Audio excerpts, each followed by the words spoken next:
Yep. So Bright, and then I would like to discuss about our gentle reminder. And since our webinar is a place for us to share the information about FAWI program, and then this is a platform that we use to communicate. So please remind our gentle reminder for the community guidelines. We aim to create a welcoming space for all, and also please be mindful of our speech and behavior to help us to keep to friendly and respectful and safe for space for everyone. And please be open-minded even if we disagree with someone else's view or opinion. Try to understand why and save for constructive discussion. So yeah, I think it's already 5 minutes. I think I would like to pass on this chance to my friends, my colleague, Wani, to start the presentation. So time is yours, Wani. Thank you very much. Thank you very much, Good Day, for the introduction, and welcome again, everybody. My name is Wani, and what I'll be sharing next is more about the program that you're here for, what you're interested in knowing about our Farmed Animal Welfare Incubation Program. Before I go into that, let me introduce Welfare Matters. For those who are not aware of our organization, we are based in Singapore, and we're an organization that has been around for a while. But in the last 2 years, we have been focused on building the farmed animal advocacy movement in Southeast Asia. The countries that we focus on are Indonesia, Vietnam, Thailand, Malaysia, Singapore, and the Philippines. Our main areas of work is to reach out to the talent pool in this region, those who are interested in farmed animal advocacy work, people who are interested in farmed animals welfare, and who want to make a difference in the food system here. We provide a fellowship program, and this year we're providing a new program, the incubation program, to support them in entering a career in this space. Two major programs under Welfare Matters is the fellowship program, where our applications just closed for this year's round. It's actually an 8-week program. Every week there'll be a 1.5-hour session for those who are interested in the issue to learn more and to expand their network on how they can actually get to find out opportunities to work in this space in this region. The program that you're going to learn more about today is an entirely new program. The first time that Welfare Matters is running it. This is a slightly different program. It's for 14 weeks and it's full-time. And what we're interested in is to help people start and lead new farmed animal welfare organizations in this region.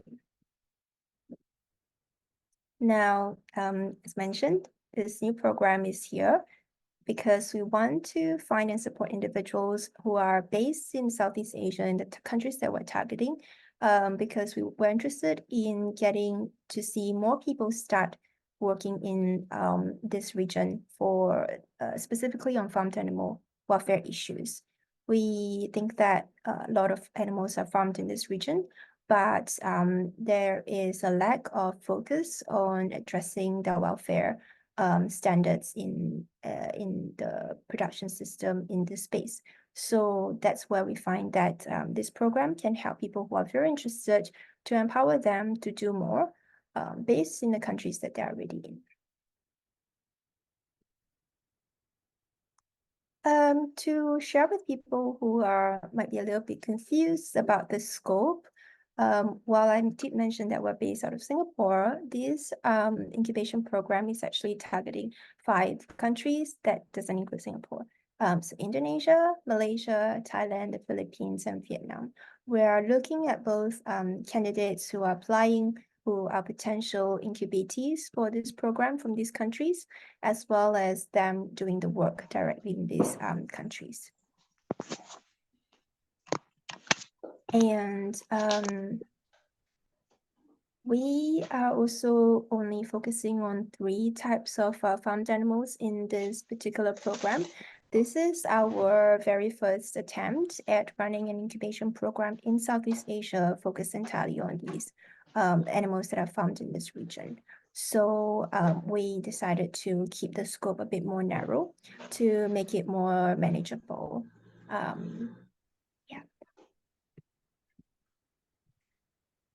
So what does the program do for people who join? It's actually, as mentioned, for 8 weeks, full-time, and the incubators will get to learn how to develop strategies and start an organization from scratch. Incubators will be able to expand their network. They will be connected to people who can be very useful for what they're interested in doing. The speakers that we invite are probably people who have been very experienced in the space, whether regionally or globally. And we will also provide mentorship matching opportunities for the incubators. By being part of the program, the incubators will get to know more of the organizations that are doing similar work in this region and globally. And we are not just going to be providing an incubation program for 8 weeks. We also will provide seed funding because we do need the resources in order to launch. So we do want to get people to be equipped with the resources that they need for maybe up to a year's worth of financial support, but maximum at USD $50,000. This is conditional on completing the program and having a successful project proposal that's accepted before they can tap into this funding. We are also able to provide some of the research ideas in the 3 types of farmed animals, so that incubators are not going to start from scratch, and we try to provide incubators with the opportunity to start something that can impact as many farmed animals as possible. And 2 months of full-time engagement is something that we're very mindful of for the incubators. So we do provide stipends during the 2 months to cover the living costs. We also have some parts of the program that are in person. Travel funding will be also covered for those parts of the program. So some other benefits of the program. The Welfare Matters team will also provide 1 year of support after the incubators have launched their projects. So they won't be left alone after 8 weeks to figure out everything on their own. But there's some support that we will still continue to give. And our program is also an environment where we would ideally like to provide each individual with the opportunity to meet a like-minded co-founder who can start the program together. It is a very daunting task to start a whole new project in a very niche space, but we think it's possible because we've seen other organizations in other parts of the world provide such support. And so we've been learning from them. And we also know that having a co-founder would make the initiatives more likely successful than not. So on the overall, there are many benefits that somebody who wants to start a new initiative in Southeast Asia, specifically on farmed animal welfare advocacy, can benefit from our program. And I will soon be passing to Amy, who will be sharing more about the animals that we're focusing on and the welfare issues. But before I do that, I'll just briefly highlight to the audience here what is the general approach and why did we narrow down on these animals. Our general approach is to focus on animals that are farmed intensively, and this time we're only looking at land animals, although we want to highlight that we do recognize that Southeast Asia is a location where a lot of aquatic animals are farmed, and the conditions can be quite bad. But due to the scope of doing a first incubation program, we have decided to narrow it down just for farmed animals to try to seed a few new organizations this year first. And our approach to trying to narrow down the scope is also looking at what could be potentially impactful welfare changes. We look at not just the number of animals that are farmed, but what kinds of needs do they have, and whether we can make some difference if we try to raise the issues to those stakeholders involved in this region. And our program does have some limitation. We do not provide every single possible plan and strategy for the incubators. At some point, the incubators are equipped with mentorship network and the knowledge. Incubators will have to figure out during the program what kinds of strategies they would like to develop and launch the project that they have in mind. So it is a challenge, but we think that we are creating this incubation program to provide as much resources and support as possible for people who are very interested in the issue to have a chance of success. Now I'm going to pass on to Amy, who will tell you more about the animals that we're focusing on. Thank you, Wanyi, and good day. And thank you all for joining us this evening and for your interest in making a positive difference for farmed animals. So I'm going to talk in a bit more detail about what kinds of organisations we're looking to support the establishment of, and outline what issues these organisations will be addressing and why. So as we know, there is so much work to be done in Southeast Asia to address the poor welfare of farmed animals and alleviate their suffering, particularly those animals being raised in intensive farming systems. And as Wanyi mentioned, through this programme, we're looking at interventions that will address the welfare of animals in intensive farming systems only, not the smallholder farms. So in Southeast Asia, there are billions of animals being raised on intensive farms every single day, and the numbers are increasing every year as demand for animal products increases. We see new, larger farming operations being established every year, where productivity and profit are the focus. Yet there are very few organisations focused solely on farmed animal welfare in Southeast Asia, and it's very clear that more needs to be done. So what can we do to help animals in intensive farming systems, and which animals should we focus on? To start with, anyway.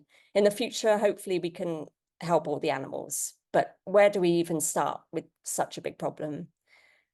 Well, our research so far has led us to conclude that broiler chicken welfare, duck welfare, and pig welfare would be suitable areas to focus on in the 5 target countries in order to have a significant impact in terms of both the number of animals who would benefit from welfare improvements and the amount of suffering that can be reduced.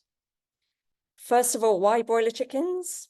I think many of us are very familiar with the fact that chickens are by far the most farmed land animal globally in terms of numbers. This is true in Southeast Asia. In each of our 5 focus countries, chickens are farmed and killed in much greater numbers than any other land animal. And the majority of these chickens are raised in intensive systems. The welfare concerns for broiler chickens have been well documented, mostly for other parts of the world, but there has been some valuable research in Southeast Asia too. For example, heat stress, lameness, and contact dermatitis have been identified as key welfare concerns for broiler chickens in Indonesia. I'm not going to go into too much detail about describing the welfare issues because that would take a very long time, but we'll just highlight some welfare improvements that might be achievable in the region. So do we know how to improve the welfare of broiler chickens? Is it even possible in intensive farming systems? The answer is yes. A lot of work's been done looking at improving broiler chicken welfare. And studies have shown that their welfare can be improved by modifying some husbandry practices. For example, reducing stocking density can provide more space for each bird to allow them to engage in natural behaviours. Appropriate lighting systems can significantly improve welfare. We know the photo period, or the number of light and dark hours, has a significant effect on broiler chicken behaviour and welfare. But on some farms, chickens are subjected to round-the-clock lighting, which is very detrimental. Improving hygiene by providing suitable litter substrate can reduce ammonia burns and contact dermatitis. Avoiding food restriction for broiler breeders has been identified as a highly important intervention in terms of reducing suffering. And this is just a selection of ways that broiler chicken welfare can be improved. And for broiler chickens, it's well known that the breeds being farmed, those that are selectively bred to reach slaughter weight as quickly as possible, are prone to a wide range of physical ailments that cause extreme suffering. Raising slower growing breeds would reduce much of this suffering. So the knowledge is there. And a lot of welfare standards for broiler chickens have been established by welfare groups that, if they were adhered to by producers, would improve welfare. In other parts of the world, campaigns to improve broiler chicken welfare have gained some traction, But to date, there have been very few initiatives in Southeast Asia addressing broiler welfare specifically. There have been some notable efforts by some great organizations, but these have mostly been fairly small scale when we consider the huge extent of the problem. So it's clear that much more needs to be done. And as mentioned, it's likely that the most significant impact on welfare would be switching to the slow-growing breeds. It's a very ambitious ask. Is it possible to get producers in Southeast Asia to switch? But it's something that can be explored. And improving husbandry practices would have a huge impact too. Next. So in summary, in terms of the scale of the issue, broiler chicken welfare scores very highly as they are farmed in far greater numbers than any other land animal. In terms of neglectedness, to date, there has been limited work done, focusing on broiler welfare in the region, considering the scale of the problem. Assessing tractability is something we're a bit less certain about, but we can perhaps get some idea from looking at what has been achieved in other countries. Certainly, it's possible that things can be achieved in Southeast Asia too. Moving on to our next animal of focus, pigs. So although pigs are not farmed in such large numbers as chickens or ducks, pig farming is still a significant industry in several parts of Southeast Asia. For example, Vietnam is the second largest pork producer in Asia. And pig farming is increasingly moving away from traditional small-scale farms to larger commercial operations. These commercial farms tend to utilize the same kind of intensive systems that were developed in other parts of the world. For example, confining pregnant sows in gestation crates, also known as sow stalls, and using farrowing crates to house sows and their piglets. Again, I won't go into a lot of detail, but pigs in intensive farms are typically kept in barren conditions on hard floors. There's a severe lack of opportunity to engage in natural behaviors for these highly intelligent animals. Pigs may also be subject to painful procedures such as castration and tail docking, usually without any anesthesia. So can pig welfare be improved, even in intensive systems? As we find with broiler chickens, a lot of research has been done already into pig welfare. And again, animal welfare groups have come up with welfare standards and ways to improve their welfare. For example, employing group housing systems for sows as opposed to stalls, at least for some of the time, has positive impacts on welfare, providing the sows more space to move, socialize, and adopt more comfortable resting postures during their pregnancies. Some interesting work is also being done on behavioral enrichment for pigs that shows signs of greatly increasing their welfare. So again, the knowledge is there, how we can improve welfare, and the knowledge is increasing all the time. But so far, there's been little campaigning for welfare improvements for pigs in Southeast Asia. There's been some work, but much more needs to be done. Next. So in summary, for pigs, in terms of scale of the issue, while not as many individuals will be impacted by interventions compared to chickens or ducks, we are still talking about significant numbers of individuals. To date, there's been little work focusing on pig welfare in the region. We are aware of some important work that's been done, but there's a room for a lot more. And tractability is, again, something we're a bit more uncertain about, but we can make an estimate.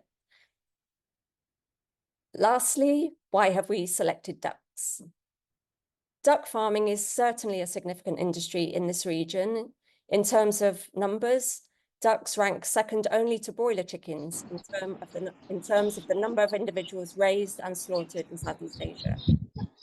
Vietnam is in fact the second largest producer of duck meat and duck products in the world, while Thailand is the fourth largest producer and Malaysia the fifth largest globally. So it's certainly significant. And there are signs there is an increasing demand for duck meat in the region and also duck eggs. So we've also been looking into the welfare of layer ducks as well as ducks raised for meat. But despite being farmed and killed in such large numbers, it's actually been very challenging to find information regarding duck farming, particularly in terms of conditions on farms and welfare concerns. We're aware some investigations have revealed poor welfare and extreme suffering on ducks on some commercial farms in the region, but on the whole, we know very little.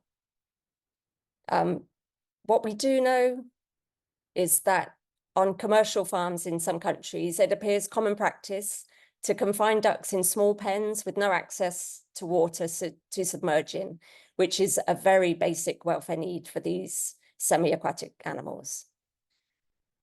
Layer ducks have also been documented being housed in battery-style cages. So it's definitely an area that needs investigating and one for which welfare improvements could be possible. There are lots of uncertainties about duck farming as so little is known, but we do feel that some focus definitely needs to be directed towards ducks in Southeast Asia. In summary, duck welfare ticks our boxes as a focus area, as there are large numbers of individuals involved, and it certainly is neglected. But again, with tractability, we are less certain of this. I'll just very briefly mention why we're not including certain animals, because some people might be wondering. So we do know that there is a lot of suffering that is happening to other animals, for example, dairy cows, sheep, goat, cattle. We are aware of this. We know that fish and shrimp are farmed in even bigger numbers than chickens and ducks. But we do have to start somewhere. And we have looked at areas that are neglected and chosen to focus on these. And also we're looking at the numbers as well. So we know that there are initiatives that have been looking into fish welfare and shrimp welfare, which is great. Hopefully in the future, there'll be more initiatives looking at cattle, sheep, goats, dairy cows. But for now, we are probably going to be focusing on these three species. A quick mention about layer hens as well. Again, we know layer hens are farmed in their billions, and most of them are still in battery-style cages. But we do know there has been some fantastic progress in the cage-free campaigns in Southeast Asia, thanks to many organizations working together in different areas. So we're probably not looking into the layer hen industry, because there is already so much going on. However, nothing is set in stone at this stage, and we are open to ideas. So if you are thinking of applying for the incubation program and you have some ideas, then please feel free to share them when you apply. So to summarize, there is a lot of work to be done, but we believe there are many potential opportunities for welfare improvements for farmed animals that can be explored in Southeast Asia. The good news is there is a very strong network of farmed animal advocates in the region, and it's growing bigger and stronger all the time. What we feel is needed is more organizations focusing solely on farmed animal welfare issues. These issues are complex and are not going to be solved overnight, but we believe change is possible with sustained effort. That's why our idea is to encourage and help people to start their own organizations, which will really focus perhaps on one particular animal, one particular country, or perhaps one particular strategy that may extend to more than one country. We're open to whatever has the highest potential, and let's see what can be achieved. So we need people like you who are based on the ground in these countries, who can look at the evidence, come up with effective strategies, and we will support you.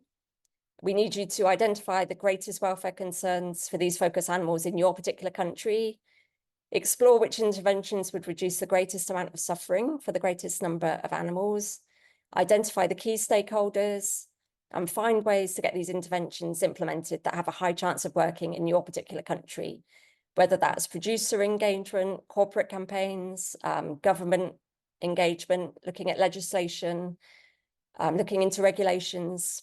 It's really quite open at the moment, so much to be explored.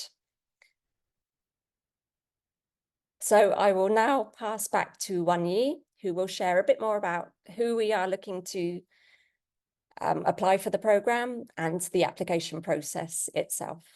Wan Yi. Thank you very much, Amy. Let me switch a little bit over here on the screen. And I think I will continue from where Amy has left off. As you have heard, we have already been thinking a bit about the project ideas that can be launched. As for the people, incubators are the most important part of the program because it's very challenging. It is a startup that people are starting, and this is an area where it's probably quite a new issue in Southeast Asia. So the incubators we're looking at needs to be very ambitious and want to have a high impact in their career. Because there will be many challenges, and this would motivate people to overcome and be resilient with the challenges that come along. We also need the incubators to be people who care deeply about farmed animals welfare, with an interest to shape our food system. We do prioritize applicants who have quite a strong understanding of the issue, but at the same time, our program will help to deepen the knowledge on the welfare areas that can be improved for the incubators. We do value a lot if people do apply and share that they have read quite a bit into what farmed animals and the factory farming system is about, as well as maybe demonstrate that the understanding of animals and humans.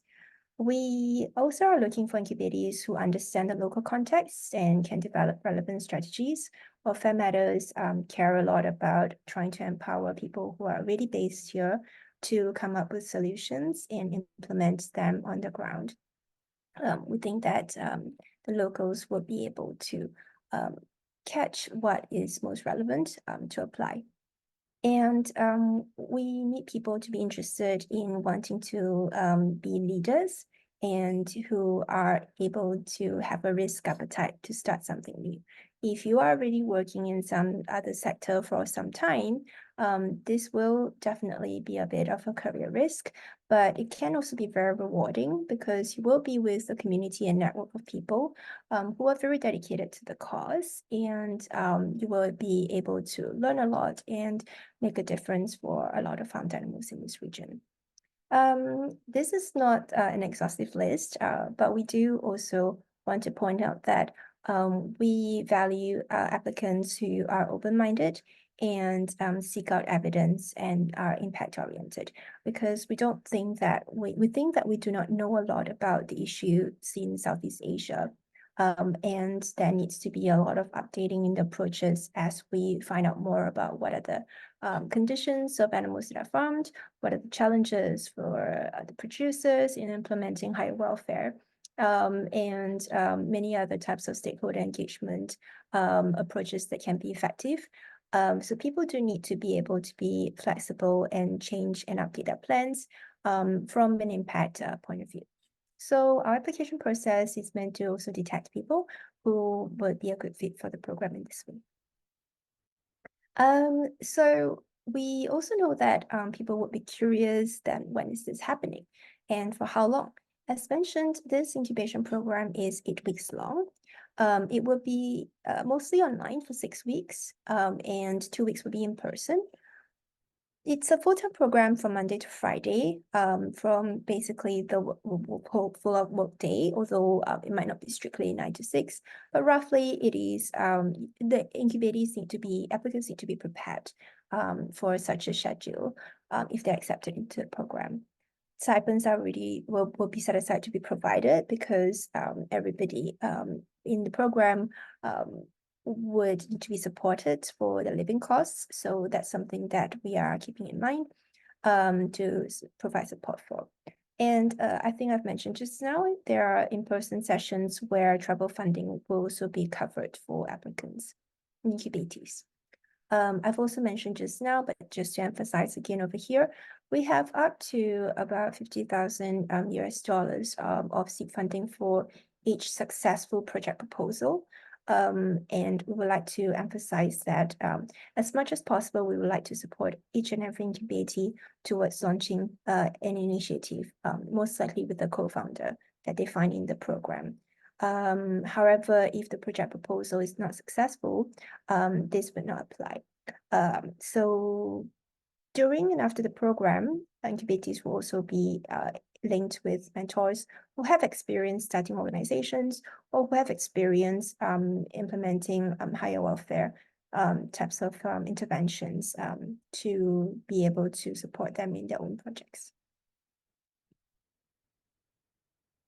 What incubators will learn in this program that we are still in the midst of refining It's generally having a set of interventions and ideas as a starting point, many of which Amy has already covered to some extent.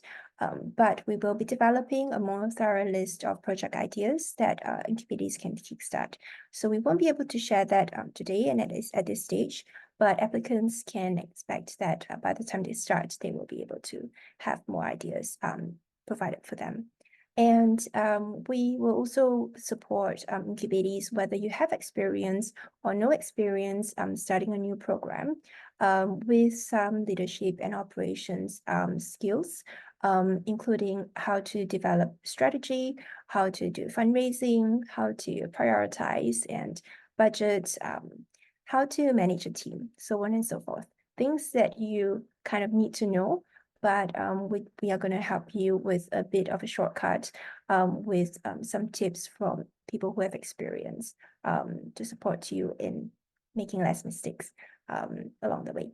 And we also will provide, through this program, have a network and community for these incubatees. As mentioned, speakers, mentors, regional organizations, and you would potentially meet your co-founder in this program. Our application process, currently application forms open already, and the deadline for the application form submission is 12th of May. So we encourage people who are interested and think that you resonate with some of these ideas, you are interested in the types of potential impacts that you can make in this space to apply with the application form. And our team will be reviewing them and invite people whom we think we are interested to speak further for an online interview. Afterwards, if the online interview goes well, we will be sharing a small test task with the applicants. And that's almost the last step, which is just to do another final call with these applicants who are the finalists to just make sure that we are able to set expectations and that we will be able to move towards the applications acceptance stage. So the application process is for about 2 months, about 2-3 months. We will aim to wrap this in June. Yeah, so this is our very kind of brief sharing, but to whatever extent that we think that people might be interested in about the program. So if you have any questions after this, you can, after this webinar, you can email FAWI at welfarematters.org, and you can go to our website, welfarematters.org/incubation program, to check out more details of the program, as well as to get the application link there. Thank you very much for your attention today, and I'm passing back to Good Day to facilitate the Q&A. Right. Thank you, Anya, and thank you, Amy, for presenting our program very well. And right now we still have time around 20 minutes for the Q&A, and I saw quite a lot of questions on the comment section for this webinar, even though we already answer shortly on the comment section, but I think it will be best if we could discuss this together. So from the first question, I would like to read from Amir Firani. Amir sent 2 questions on the comment section. I think the first question will be, would you accept candidates for both your fellowship and incubation programs, and can we apply for both? Amir said that they already applied for the fellowship. So I think that's the first question, Wani and Amy. And then we also have another question in the comment section from Amir Firani again. Would you say that knowledge of the local language is desirable? Yes, we can answer that question for Amir. Local language is something that we are not emphasizing a lot at this stage. Being able to be proficient in English is something we are actually emphasizing more of, because in order to benefit as much as possible from the program, and in order to be able to understand fully what the program is about, we do need people to be quite proficient in English. And we understand that in this region, many languages are being spoken, but unfortunately, it's a limitation for our incubation program currently. For local language, we do ask a question on whether you speak other languages. If you're filling in the application form, please add it in. It's always very useful to have something that you can communicate with more of the local stakeholders if you are launching the program that they can come in handy. Right. Thank you, Amy. And thank you, Annie. And for anyone who still have any question, feel free to drop the question in the comment section or feel free to ask the question directly. If you think open camera is a bit difficult for you, just unmute the audio and feel free to ask. And then maybe another question that I saw coming from Edwin Lubis from the chat section as well. Is the program only applicable for creating a new organization or also include the existing one for instant startup? And then, yeah. Yeah, very sorry to those people who have a lot of interest in farmed animal welfare issues and you already have an organization that you are part of. Our program is very, very specific in wanting to start new organizations. This is because as Welfare Matters' mission is to try to increase the number of initiatives in this region, specifically for farmed animal welfare. So we are keeping that focus to finding new people who would otherwise not get the support that they need to start an organization. But if you happen to think that you might be open to a new idea, please feel free to pop in your application as well. We will definitely give it consideration. Great, thank you, Annie. And then I think we have 3 more questions that we have not answered yet on the comment section. And then it's from KP Gums Ramas. Where could be the 2 weeks in-person training be held? And yeah, and then we have for Tina Dato. Good evening. Do you have support for the academic researchers? We have a prepared proposal on broiler production. Thank you. Great questions. For KP Gems, we are not fixed yet on the exact location, but it will be in a Southeast Asian country. It could be in Indonesia, Thailand, or another country in this region. So that one we will be confirming when applicants have come into the program. As for Tina's question on academic researchers, we do not provide research grants through this program. It's an incubation program for new initiatives and that can become potentially an organization. So if somehow your proposal includes a new initiative that can be rolled out, or if you think that you are open to starting a new organization through this incubation program, you are still welcome to apply. Yeah, but unfortunately, the grants are not accessible as purely research grants. Great, thank you, Annie. I think everyone is really curious for the in-person training events, and someone again from Nadia W. Can you provide fixed date for the in-person training? Yes, we can. The in-person training is specifically in weeks 4 and 5 of the program. Currently, it is scheduled to be the last 2 weeks of August. Right. And I think there's another question about dates. I think Amir might have missed the exact program dates. So just to recap, the program is going to start at the end of July. That's our target start date. And over 8 weeks, it would be at the end of September that this program ends. Hopefully it helps. We have one question again from Edwin Lubis. Thank you, Annie, for answering the question. Next to that, what kind of new organization that the program is aiming at?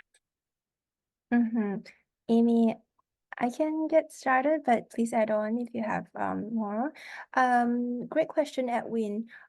We currently are looking first at trying to start organizations that can address any of these 3 types of farmed animals welfare issues in any of the countries that we are focusing on. The specific intervention is a little bit dependent on the incubatees that we get, what their inclinations are, and also based on how they interact with the research that we are able to provide.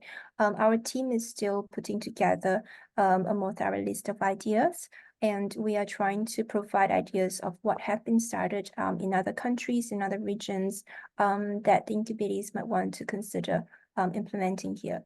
Amy had also gone through just a few potential stakeholder groups, for example, engaging with corporates that might have an interest in increasing broiler chickens welfare for the broiler chickens that they use in their supply chain. Some of these welfare commitments have been done for other types of animals like layer hens.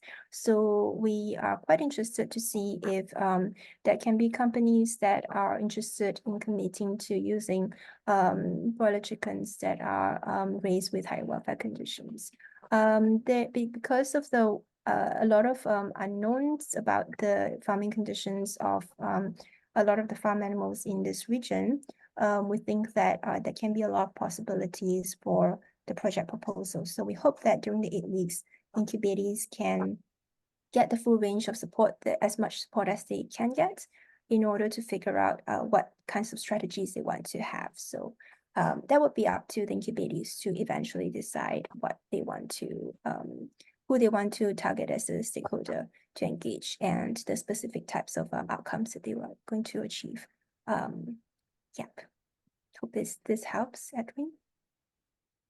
Thanks, Vanya. I think the information that you provide very helpful. And then I think this is also the question that we receive online from our social media as well. It's from Jonabel Historia. Is it a free training? Yes, it is free training, but as you can see, while it is free, it's very effortful for the incubatees. People do need to be very courageous to take this career step. I do not say this to discourage people from over here in the webinar to apply. We say this to help people feel mentally prepared for what they are applying for. Our incubation program and our team is very committed to providing as much support for the incubators who are accepted into the program as much as possible.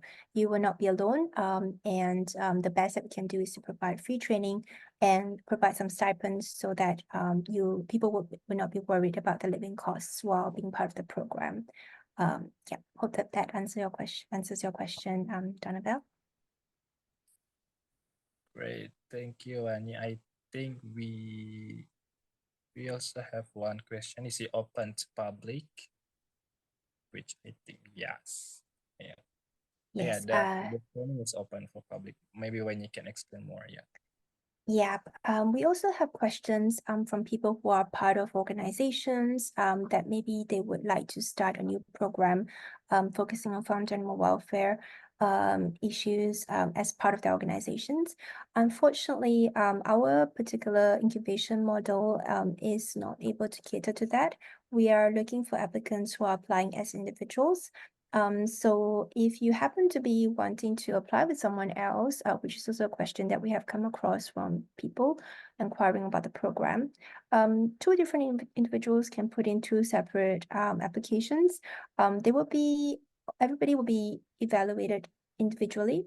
If you happen to be able to join the program and get to the very end, that's great, but we do not accept people who come as a pair already.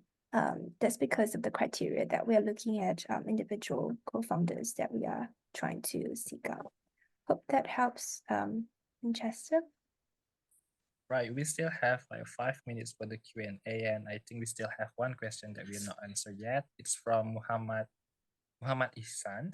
Can we start with the hybrid idea where conventional and welfare models combined? Very sorry, Ethan. This is a question that I don't think I understand very well. I don't think our team is necessarily specifically looking at a hybrid model per se. Yeah, if you would like to elaborate more, or email us more specific, clear the question, we might be able to answer it better later on.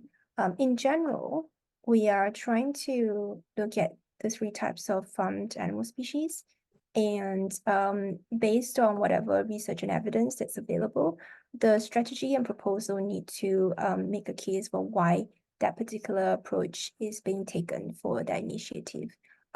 So yeah, I'm not sorry that I'm not being very helpful with this response here. Right.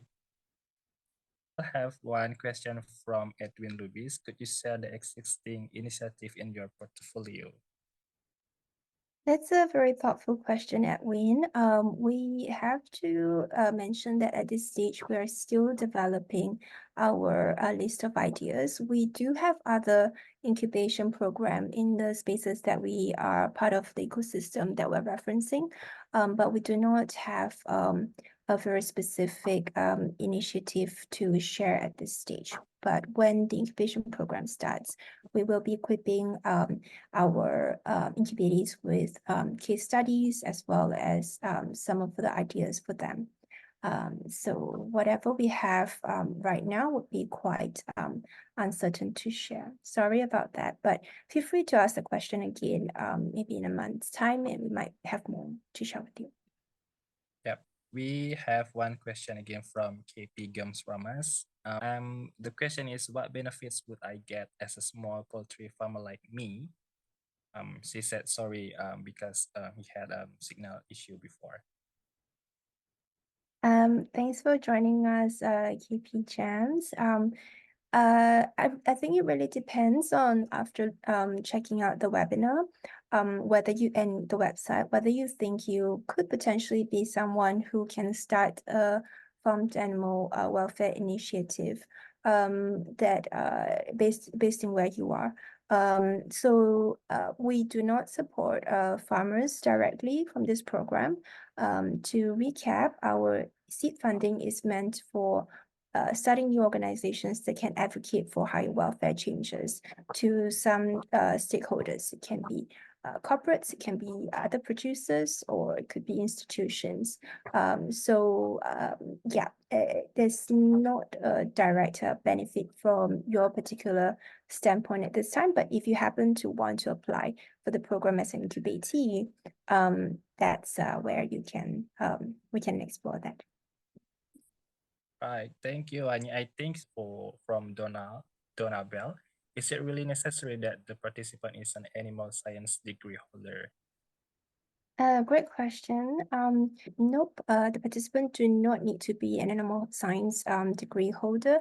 You do not have to have professional animal welfare background, but people do need to be able to have potential leadership qualities and demonstrate resilience to challenges because it's going to be a very tough year setting up this initiative and trying to get it through in the long run to grow.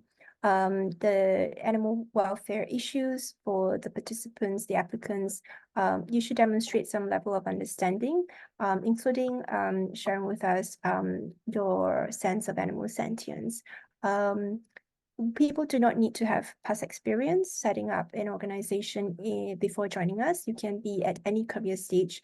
You can be a fresh grad, or you can be someone who has actually 20, 30 years of working experience. We do not evaluate people based on that, but based on the background criteria that we have mentioned earlier in the slides. Hope this helps, Donabelle. Thanks, Annie. I hope it's helpful.